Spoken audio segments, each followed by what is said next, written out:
তোমার শালি খাবার তুমি খায় সব শেষ করে দিছো। তো আমি খাইতেছি যে প্রমাণিত কেটা খাইতেছে যে সব সব প্যাকেট খুলে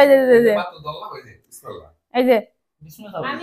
হ্যালো এভরিওয়ান, আসসালামু আলাইকুম। আশা করছি সবাই অনেক অনেক ভালো আছেন। আলহামদুলিল্লাহ আমিও ভালো আছি। চলে আসলাম খুব সুন্দর একটা ভিডিও নিয়ে। যদি ভিডিওটা কয়েকদিন আগে করা ছিল, সো আমি সময়ের জন্য এডিট করে আপলোড করতে পারতেছিলাম না। ফাইনালি ভিডিওটা আজকে আপলোড করেই ফেললাম।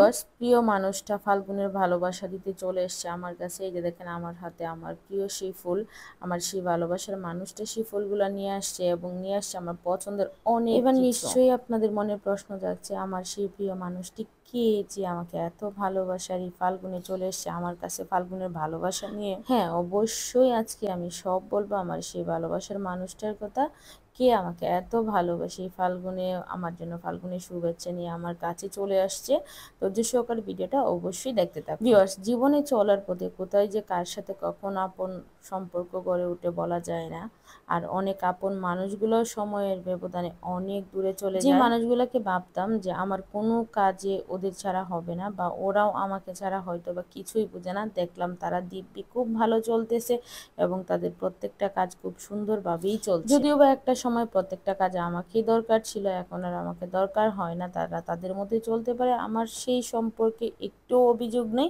সব সময় আমি দূর থেকে অনেক অনেক দোয়া করি সবাই ভালো থাকুক, সুস্থ থাকুক এবং সুন্দর করে চলুক। একটা কথা ঠিক, জীবন কারোর জন্য থেমে থাকে না, সময় সময়ের গতিতে চলতে থাকে এবং সময়ের পরিবর্তে মানুষের জীবনে অনেকেই আসে আবার অনেকেই হারিয়ে যায়।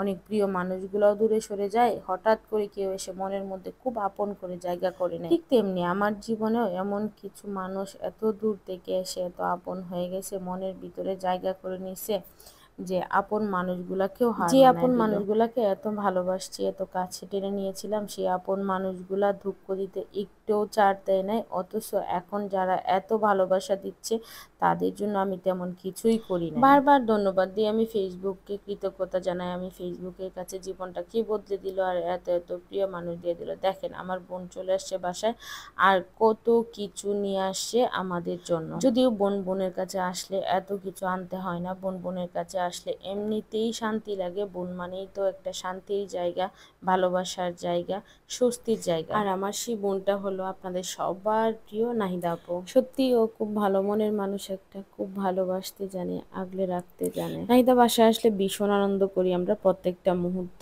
অনেক এনজয় করি। যদিও আমরা প্রত্যেকটা মুহূর্তে সাইদ ভাই, ইসমাইল ভাই, সারোর মামা ওদেরকে ভীষণ মিস করতেছিলাম, যে বারবারই বলতেছিলাম ওরা থাকলে আরো বেশি মজা হতো। সোনিয়াকেও কিন্তু অনেক মিস করতেছিলাম, যে সোনিয়া আসতে পারে না, অনেক দূর থাকার কারণে যদি আসতো ভীষণ মাঝে মাঝে আমার কি মনে হয় জানো, আমি সত্যি অনেক লাকি যে তোমরা আমাকে এত ভালোবাসো। সবাই দোয়া করো আমাদের ভালোবাসাগুলো যেন সব সময় এরকম থাকে। দেখেন তার শালি যে খাবার আনছে, সে সব মিষ্টির প্যাকেট খুলে খুলে একা একা কেমনে খাইতেছে। তোমার শালির খাবার তুমি খায় সব শেষ করে দিছো। তো আমি খাইতেছি যে প্রমাণিত কেটা খাইতেছে যে সব সব প্যাকেট খুলে এই যে সর্বনাশ। হ্যাঁ, এই যে দেখেন দেখেন দেখেন দেখেন ভিউয়ার্স, দেখেন কত মিষ্টি একসাথে, সব প্যাকেট একসাথে খুলছে, কুইল্লা সব খাওয়া শুরু করছে, যে খাইতে খাইতে সব শেষ করতে চুরি করে খাইতেছে সব। হ্যাঁ, তুমি কি শুরু করছো এগুলা? তোমার শালি আছে দেখি কি তুমি সব খাইবা? আর এই যে তার শালি হলো বসে বসে তারে পাহারা দিতেছে, খাওয়াইতেছে। আর এই যে তার মেয়ে আরেক বিশিষ্ট বুদ্ধিজীবী, রাইতের বাজে 4টা। আর এই যে তার শালারও সাথে নিয়ে নিছে। হ্যাঁ, আমি না দেখলে তো সব আমার রাইখে খাইল। আমি যদি এখন না উঠতাম সব কাপড় তো খায়া সব শেষ করে দিচ্ছিল। হ্যাঁ, আমি ডাইটে দেখে কি হয়েছে